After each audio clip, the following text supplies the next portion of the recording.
मन की गुलामी। एक बार की बात है, एक महात्मा जी बाजार से होकर गुजर रहे थे। बाजार तमाम तरह की दुकानों से सजी हुई थी। वहाँ उनके कानों को खजूर बेचने वाले की आवाज़ सुनाई पड़ी।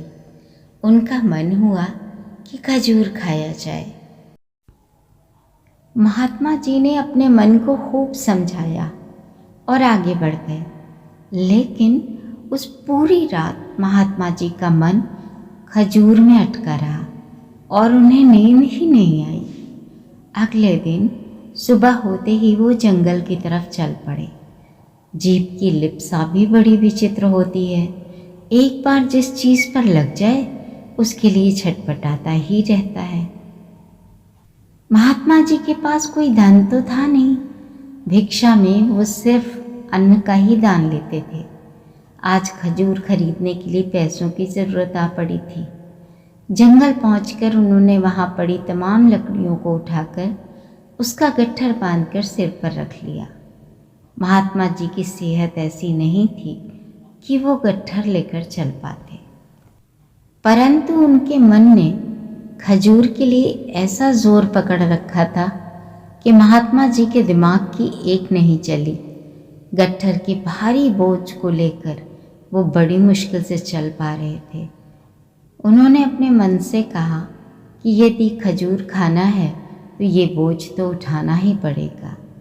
लकड़ियों का बोझ उठाए वो संत कभी गिर पड़ते, कभी फिर उठकर चल पड़ते। 3 मील की यात्रा करके महात्मा जी शहर पहुँचे। वहाँ लकड़ियाँ बेचकर उन्होंने पैसे इकट्ठा किए और वापस गांव की ओर चल पड़े। जहाँ खजूर बेचने वाला दुकानदार था, वहाँ पहुंचकर सामने खजूर देखकर महात्मा जी का मन बहुत प्रसन्न हुआ।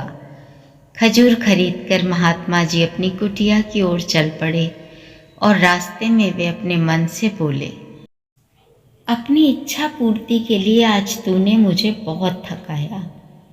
मैं तुझे अच्छी तरह से पहचानता हूँ। अगर मैं तेरी एक इच्छा पूरी कर दूँ तो तू मुझसे दूसरी के लिए कहेगा। कल को अच्छे कपड़े, सुंदर मकान, स्त्री, बच्चे, घोड़ा गाड़ी और न जाने क्या क्या मांगेगा। ऐसे में पूजा जब तब भजन कीर्तन छोड़कर सारा दिन और सारी रात मैं तो मन की ही गुलामी करता रह जाऊंगा। इतना कहकर महात्मा जी ने वो सारे खजूर उधर से गुजर रही एक निर्धन वृद्ध स्त्री को दे दिए और स्वयं को मन का गुलाम बनने से बचा लिया।